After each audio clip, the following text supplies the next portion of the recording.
Hey everyone, I want to go over a presentation that I did last week at a real estate meetup.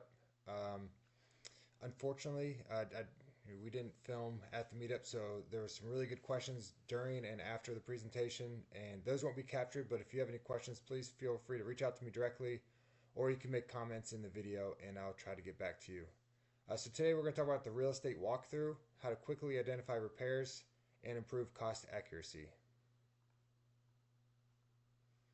All right. So the agenda for today will be I'm going to go over an introduction of who I am and how I got to where I am, the difference between a walkthrough and a home inspection, and then what is the goal of a walkthrough, what tools and teams you should bring with you, how to stay organized during that walkthrough, and then what I describe as red flags, gotchas, and deal breakers. These are the things that you are actually looking for. I'll go over a couple of examples, and then we won't have to go through Q&A. All right, so let's see here. Background: I went to Ohio University for my undergrad. Actually, before I graduated, I enlisted, but once I graduated, I became an officer. I did that for 5 years. I did my MBA program at Michigan State. I did a concentration in supply chain management. I worked in the corporate world as a supply chain manager at Intel, Wolfspeed, Grifols, and then finally at Corning Life Sciences. And I left that company in January. So during that time, I kept having this growing motivation to what I call buy my freedom or buy it back, meaning if you can invest properly and in a way that you can have more control over your day, maybe work for yourself, you kind of have to build that platform to step out onto. And I was able to do that, and I'm very grateful for having that opportunity. And if you really feel like you know you need to have a picture to represent, um, you can go ahead and feel free to consider me Gladiator. So yeah, you're welcome to say that. So the first thing is I purchased my first rental property in 2021. I tried to use the Burr method, and I'm in the way again. Here we go. So the Burr method is something that was coined as an acronym from Bigger Pockets, I believe. It's buy, renovate, repeat, or buy, renovate, rent, repeat. I believe I might have that wrong. But the idea is that you are recycling your cash. So I had $40,000 of cash to purchase a property that needed a lot of renovation. I found it on MLS, and that renovation, I thought, well, I'm kind of handy. I have a good work ethic. I'm just going to do this myself. Well, I'll tell you what, that wasn't enough.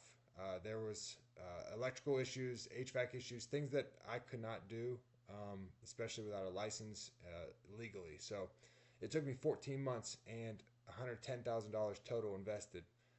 So luckily, it appraised for 150,000. So I was able to get my money back and successfully do a Burr. But I shouldn't have been that lucky. I learned a lot. I was saved by the market, and I was saved by, more importantly, my network. So some lessons learned is time is money and opportunity. I would call it the velocity of money. In that same 14-month period, I could have purchased multiple um, properties or deals and got base hits, and I would probably be better off because I've been taking lower risks. I ended up having to hire GC who really bailed me out of that one, and I was very fortunate to find someone who to work with me. So the other thing is OPM and OPT. That's other people's money, other people's time. It's always better than my money and my time. When I'm doing framing or something like that, I'm learning as I go, and if I make a mistake, I'm wasting time and money to go back and fix that. So if you find people who are experienced, they can. It's the best value that you can find, and you can also focus on the more important things as an investor anyway. Let the experts do their work. So the other thing is there's many GCs and there's many brokers, and I reached out to many of them in this process, trying to figure out, um, looking for advice, looking for where do I go to find certain information. Well, it turns out there's a lot of GCs and brokers that don't specialize in investing, so it's important to expand that network and find those people to partner with. To continue my introduction, I gained my general contractor, broker, and home inspector license. Yeah, let me make this go away. I completed in the past 3 years one flip. I did 9 long-term rentals. I did one. I still have a commercial property, and I have one land deal, which it's under contract. I think we'll close that in December. I've been really honing my focus on investing and specifically working with other investors.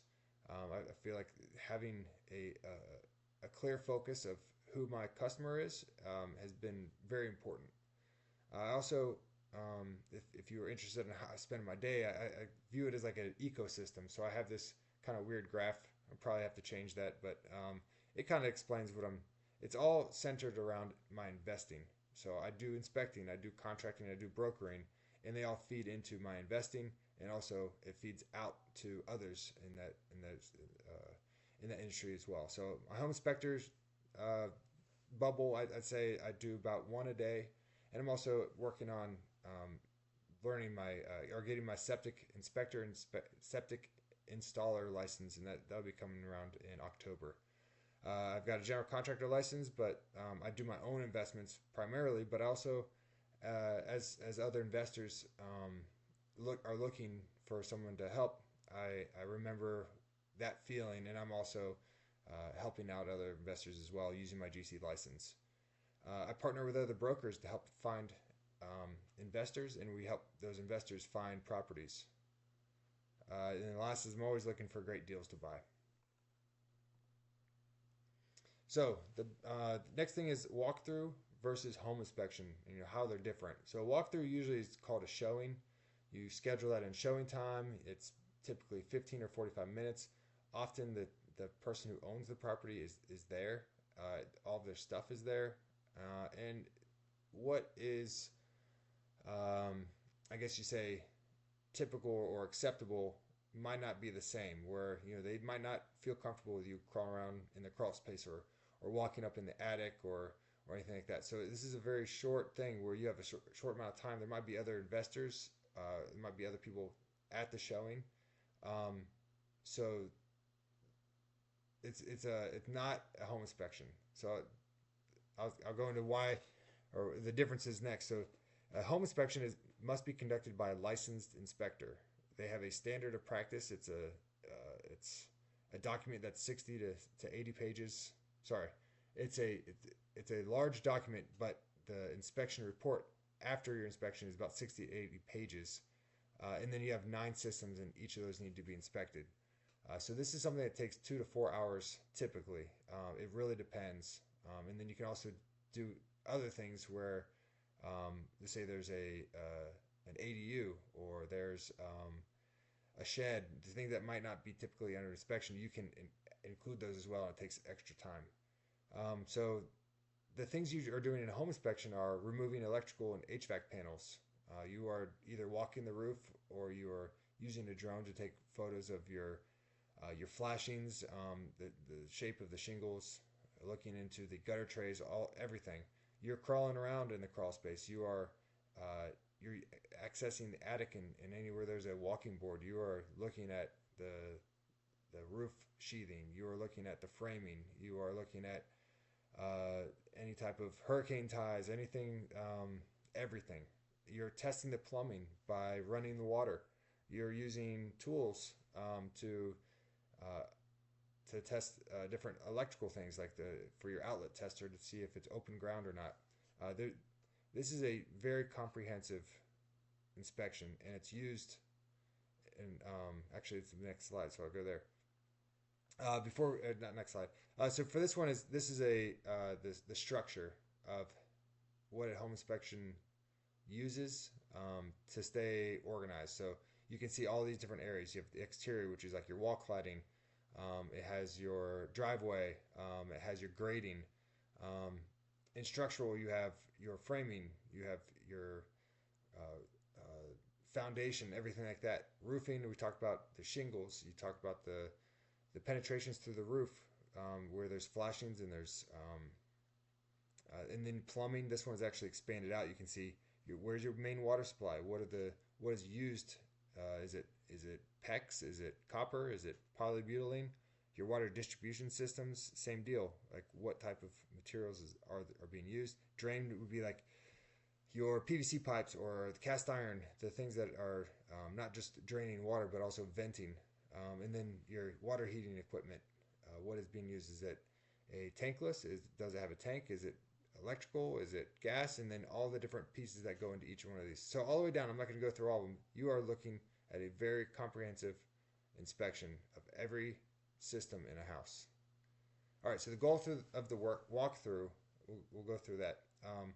So we talked about the differences between a walkthrough and home inspection, but there's some things you can do in a walkthrough that is, I guess we're ultimately going to try to find what are those red flags as an investor to make us either get excited or not so excited about a property. So the purpose of the home inspection is to gain detailed knowledge of the condition of the property and to gain leverage for negotiation of the price and terms. So that's, if you're an inspector, you are helping that buyer gain leverage by understanding what might need work and getting a fair price by subtracting what that work would require.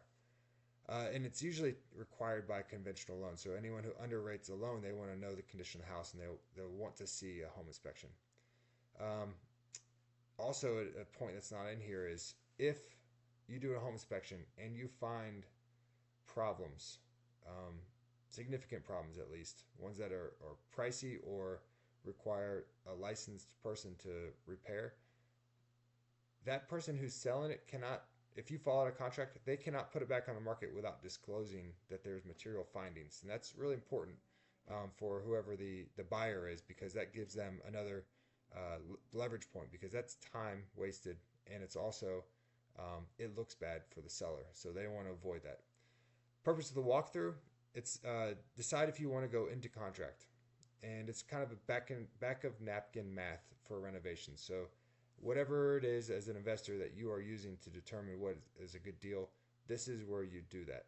So mastering a walkthrough gives you more time and money. Going back to what we said before, the velocity of money means you want to use, let's say if you go through this process and it takes a month of going through it, and then you decide not to invest, well, in that same amount of time, you could have walked through a lot more houses, and then you could have found possibly way better deals. So the more you get good at this, the more potential for more time and money. I wanted to add a quick important note. Off-market, as is, cash-only foreclosures, most of these go through wholesalers or through a county auction, whatever it may be. They may not allow inspections or walkthroughs at all. So even more important, maybe you only have some pictures, maybe you have nothing, but I just want to make sure that you guys know that those are different, but what we're going to learn today does apply, just differently. All right, so tools and team. So you found a deal, you scheduled a walkthrough, now what? So I'm going to say some tools to bring, and you don't have to bring all of these, but the more the better. It also depends on the comfort level of the seller. So for a walkthrough, the most important thing you can do is research.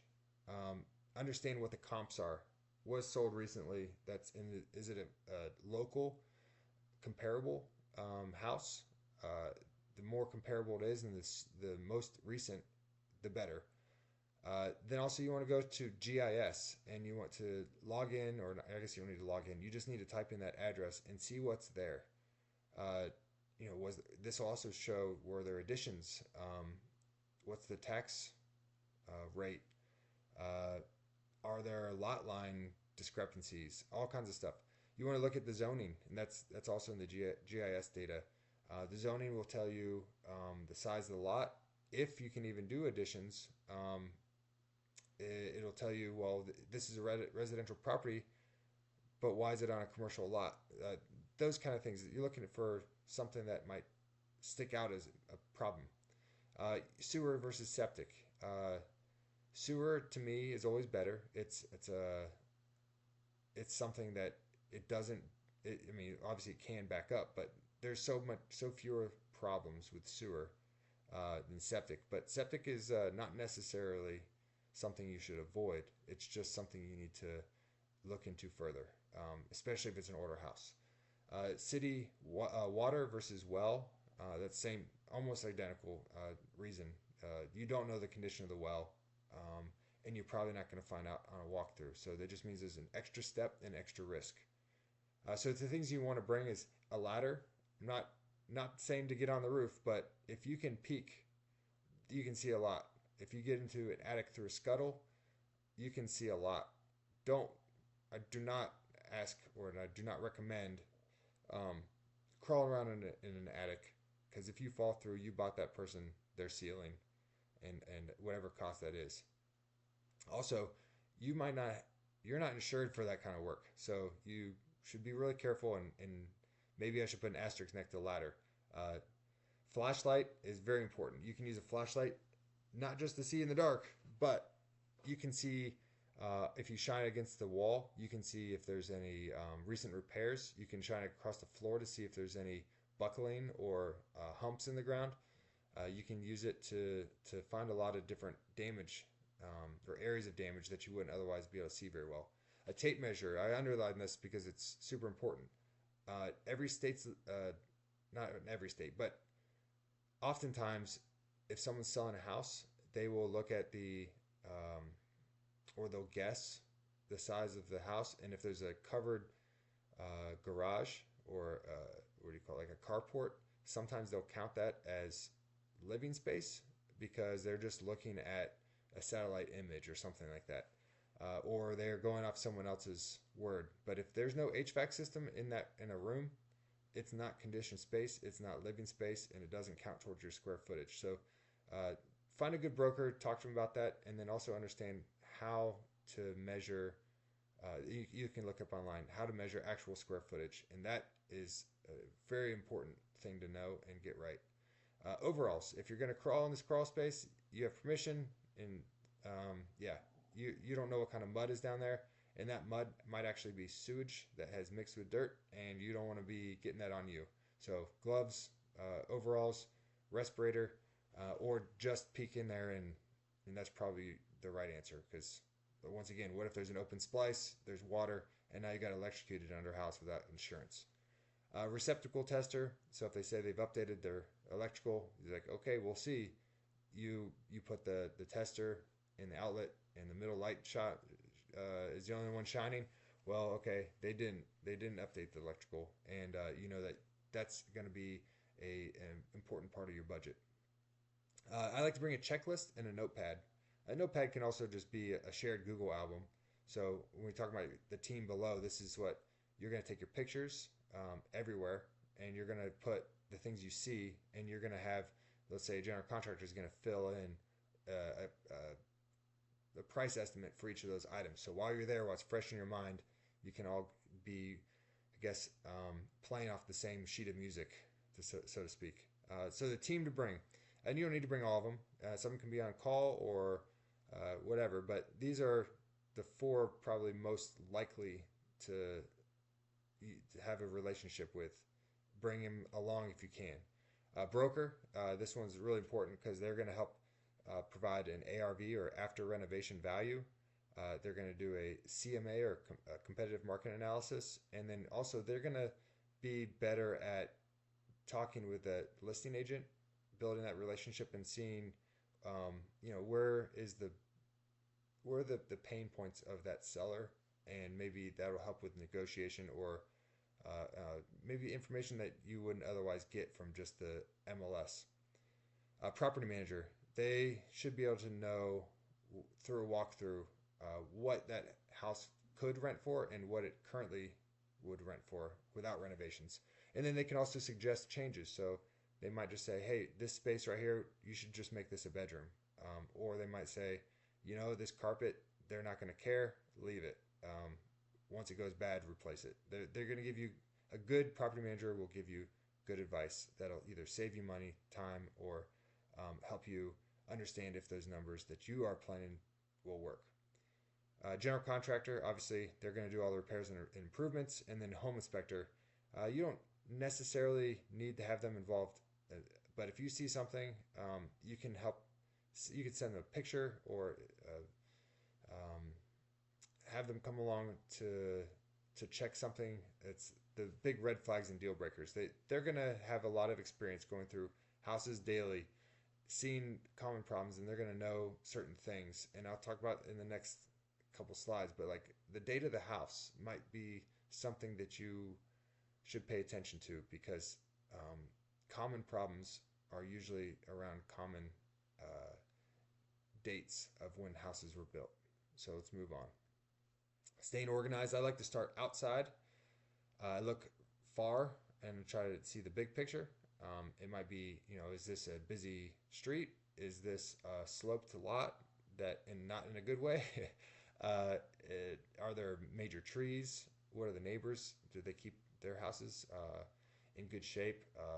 Where's parking? Like those things, and then you start moving up close, and then you go around the building, go clockwise always, and you go top to bottom. So as soon as you enter the house, you go straight upstairs, and you work clockwise to all the rooms. You start writing down, um, you know, how many bedrooms, how many bathrooms, and then you start looking at the different systems of, what type of HVAC is it, what type of materials are used for the plumbing, those kind of things.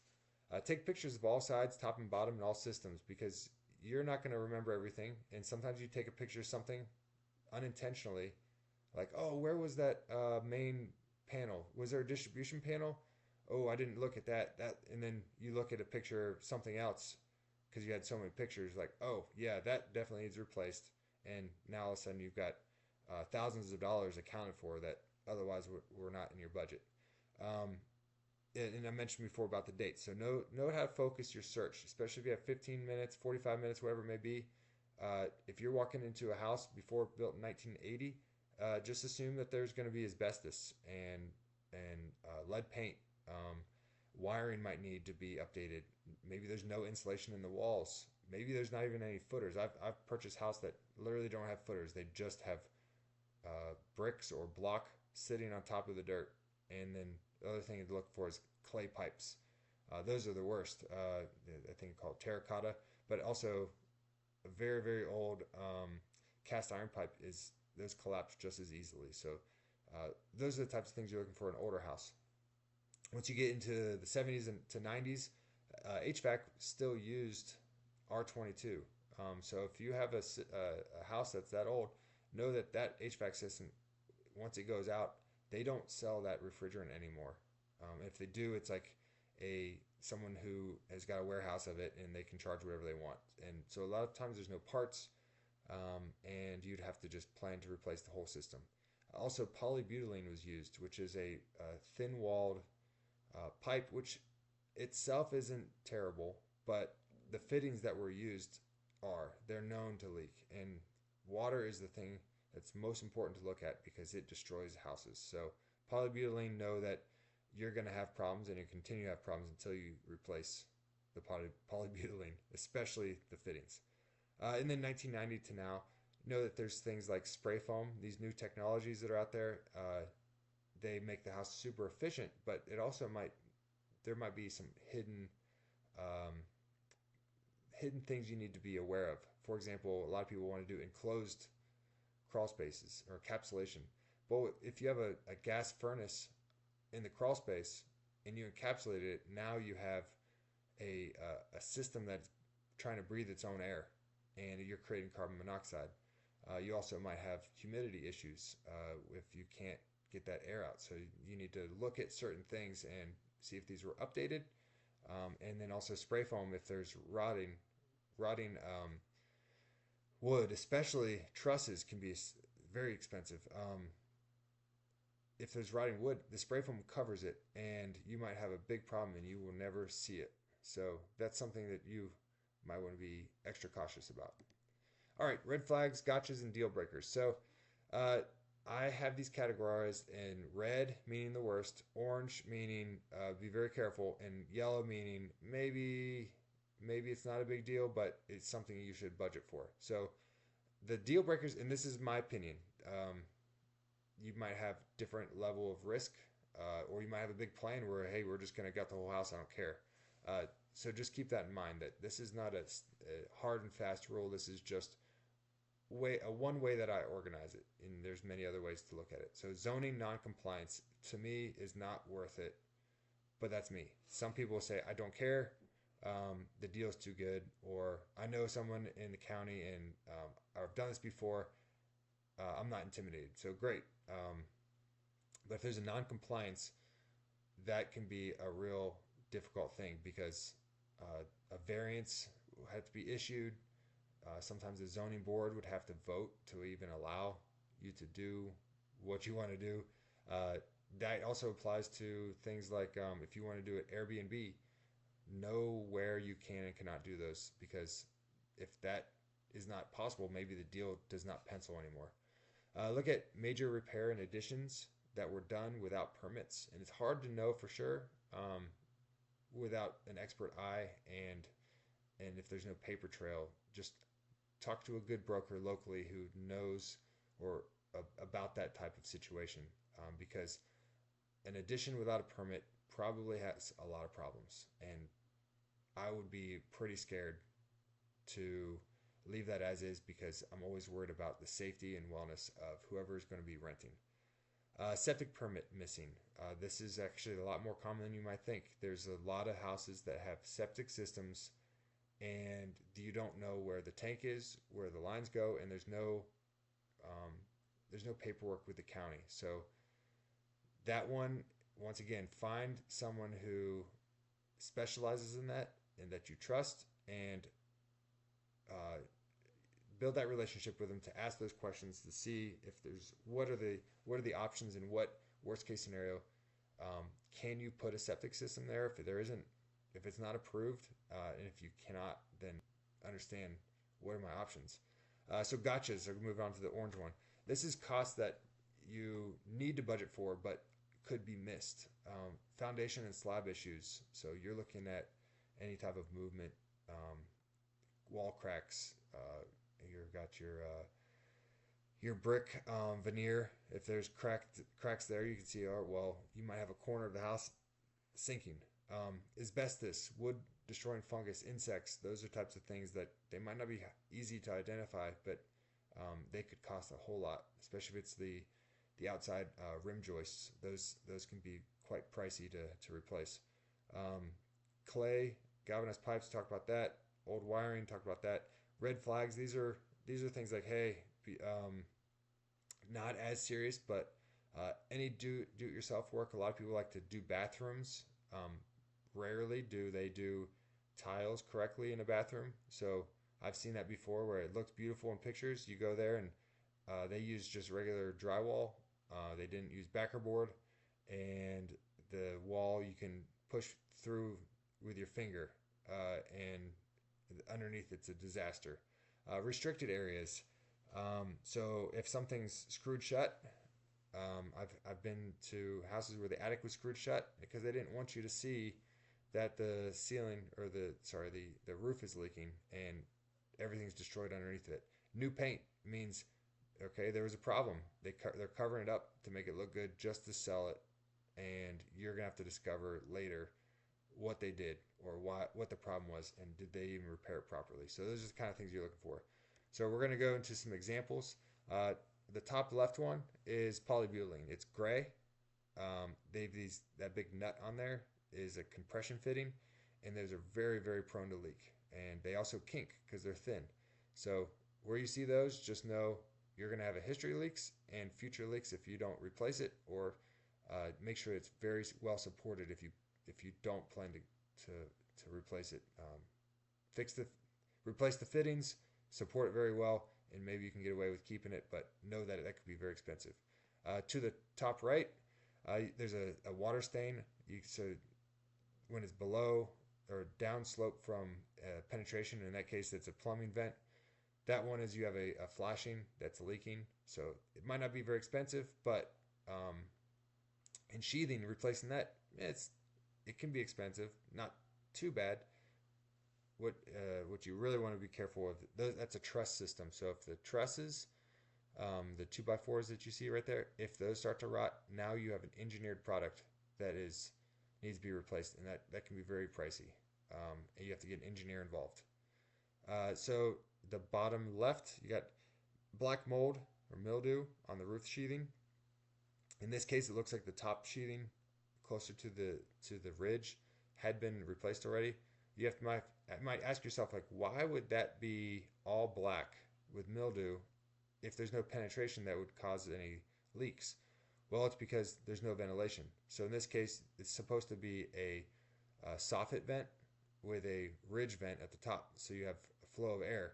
Well, the insulation goes all the way to the sheathing, and there's no baffles, meaning the air is not flowing up from the soffits, and all that air is trapped in there, and it's not going anywhere, and it's condensing against the sheathing and getting wet and mold. So that one is not super expensive. You just have to add baffles and move this insulation. But if you let that sit and do nothing, it is going to be a big problem. Brick veneer step cracks. In this case, this is probably a very minor one. That's not important. It's a top left corner of a door, and then you have this might be from slamming the door too hard or something, but brick veneer step cracks could be a very big problem. And this one is not. And that you need to have an expert or someone who looks at this stuff often to let you know not a problem or major problem. Still example one house. This one right here, you have a truss system for your flooring. It's in a crawl space, and you have, in this picture it's hard to see, you have a cracked bottom cord, and then they try to repair it with some type of strapping and they use deck screws. So you know, as soon as you see homemade repairs like that on an engineered product, you know you should be looking very closely at all the other things, because there's probably other things that did improperly. So this one would be very expensive. Also because you have the plumbing it's getting weaved in and out of that truss. So now you have to take out the plumbing, you have to take out the electrical, anything that goes through there, and replace an engineered product. Foundation repairs on the top right, I would say that one is, I actually looked at this one. This is, it's not even load bearing, which is strange, but once again, find people who are experienced in that to give you a heads up, like, hey, big deal or not a big deal. In this case, I wouldn't even fix it, just leave it. But you can also see the polybutylene coming out of the ground. I would check that band to make sure that they use the proper compression band on that fitting, or it's going to leak. Bottom left, you have wood fungus on floor joists. So maybe if you'd say, well, at this point, it's not making the wood decay, but you need to make sure it stops by dehumidifying the space, maybe treating it with a spray. But yeah, that one could end up being very, very expensive. And then you got loose bricks in your foundation on the bottom right. Once again, I wouldn't touch it. It's fine, but you need to be able to know the difference. And last slides for example one is you have a major leak underneath the bathtub. In the top right, you have a engineered truss system. The whole bottom cord is completely rotten and no support there. So that one could be very expensive. And then you have some type of repairs done on the bottom left corner. And you have a rusted plate on your truss. That is another indication of there's some weird stuff going on. You need to get some major disclosure from the seller, and you need to maybe even send those pictures to engineers, home inspectors, general contractors. Really get an idea of what you're getting into, especially if there's not very good repairs. So example 2 house. This is an accordion style P-trap. This is the DY. That's why I gave it a yellow caution. That P-trap is going to collect all kinds of debris, mildew. It's not going to be self-cleaning, and you're going to get sewer gas smell in your house. And that's an easy fix, inexpensive fix, but once again, you need to identify when you start seeing DIYs, like, well, now I'm going to look at that shower. Now I'm going to look at other things that they said that they've repaired or done, and I'm going to look at that with a very concerning eye, and probably not one of trust. The dishwasher, so the top right, you can see that corrugated looking hose. That's your drain pipe for your dishwasher. It's supposed to have on a high loop, so that's another one. It's a DIY that someone installed that dishwasher themselves. Without a high loop, now you're getting all that water and debris is going to be stuck there, and it's going to siphon, it's going to overdo the pump, and your dishwasher is not going to last very long. Bottom left, ABS, you can see all the water stains. So you've had a history of leaking, and ABS is also known for cracking and leaking, so keep an eye out for that. And then on the bottom right, you have an S trap that siphons water. It's an old way of doing it, but this is in a shed or it was a like a carport. Um, so in this case, you can just choose not to even worry about it because it's not a living space. We talk about open ground. So it means the top left picture, the electrical is has not been updated. Um, Even though it has those three prongs, there's no wiring that goes to the third one. So the top right, you've buried fuel propane tank. That's something, especially if it's completely buried, that could be a big problem because let's say it's not super uncommon to hear about people doing additions over buried propane tanks or buried fuel tanks. And then now what happens when that all rusts out? It slumps, and then now you have an addition sinking underground. How do you even get that out? You almost have to demolish the addition. So try to get as much disclosure as possible and understand the history. If it's had a buried fuel tank, where is it? And some type of paperwork would be great, but that can be expensive. Windows painted shut. Every room where there is a someone sleeping, they need to have an egress. So a window has to be able to operate. So if in a case of a fire, if they can't escape out of their window, um, that's really bad. It's a huge safety issue, and windows are not cheap. The actual windows aren't that bad. Let's say it's a few $100, but the labor to replace a window can be very expensive. So um, typically older houses, anything 90s or older, if windows haven't been replaced, uh, that should be in your budget at the very least for the bedrooms. Cracked chimney. For this, I always just block off the chimneys in the fireplaces.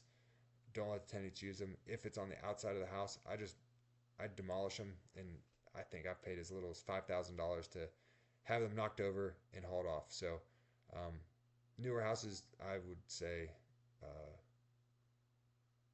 they're doing the gas inserts or the electric. Um, that you can do that, but otherwise, if it's wood, um, I would try to not repair them because they can be extremely expensive, and they're also a big liability and risk for renters to use. Continuing with example two house, I think this is one of those solar lights. It looks like someone did a really horrible installation there. You can imagine all the water that's going through there and causing destruction below it. Um, I would just seal that off. It's not worth it. Get rid of it. Shingle nail pop. So that one is inexpensive, right? Because it's just a nail sticking through the shingle. But what you have to understand is why is that happening? Well, you have humidity in the attic. This is going back to that the pictures of the plywood. So if you have high humidity, the plywood will start delaminating. The nails will start sticking up, and then now you have the nails popping through the shingles, and now you have a water penetration problem. Lifted flashing is very common. That needs to be nailed down, caulked properly, and it keeps water from going underneath the shingles and destroying. And you can see another example of the roof sheathing wet with mildew from a flashing leak. All right, last set of slides on this topic. In this picture, you can see it's a brick house. We're looking at the top left corner. It's a brick house, but we have white vinyl siding on part of it. And you have to ask yourself, well, what's that? Why is that there? Um, then you have to say, well, is there any history of a addition? In this case, it was a porch. I think it was a covered porch, and they enclosed it. And and then the next question is, do you have proof of a permit that the county came by, inspected it, and said it was good? Because if you don't, uh, then the next thing you look at is look at the grade. You can't tell very well from the picture, but all the ground slopes towards the house. So all the water, every time it rains, slopes towards the house, and that siding is within inches, or in some cases, it is below grade. So water is touching the framing members of that wall, and so in this case, yeah, you can count that as square footage if you're just looking at it on MLS, and numbers might work. But when you actually go look at it, Uh, you see the top right picture. I got a moisture meter. It's saying that it's wet. Um, you have water going through the siding, through the vinyl, through the Tyvek, into the wood, past the drywall, and all the way into your carpet and your trim. So this would be a very expensive repair. And then you also see on the bottom left, which is you can't see in the picture, but on the left side of that addition, there's a double door, and it's taped at the bottom, and you can't see very well, but there's a line where the pollen.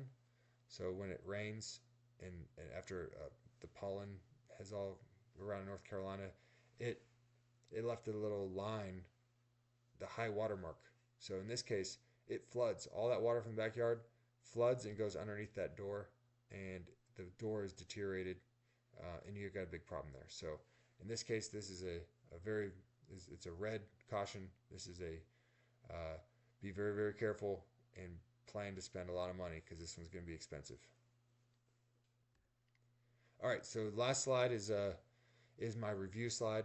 Um, just remember the purpose of the walkthrough is to decide if you want to go into contract. It's back of napkin math for renovations, nothing else. You don't expect to get as much as you would from a home inspection. Have a plan and communicate to your team before you arrive. And you're doing your homework, so you're showing up very prepared, and you're looking at very specific things based on the age, location, and you're looking to involve as many partners on your team as possible. Be organized, delegate your tasks, and take lots of pictures. And I like to quote my mom and saying, what she was telling me when I was in school was ask questions, do your homework, and check your work thoroughly before you hand it in. In this case, this work is money, and this is it. And it kind of ties into the next quote. When I was in the Marine Corps, Toon Sergeant would often say, "Don't be in a hurry to get yourself blown up." So in that case, don't be in a hurry to spend money on something that is going to be a real disaster. So that's all I've got. Let's see, I thank you for your time. I was going to pop my video of my face back on there, but I can't seem to figure out how to do that. If you have any questions, please write down in the comments, and I really appreciate you tuning in. So thank you, and talk to you soon.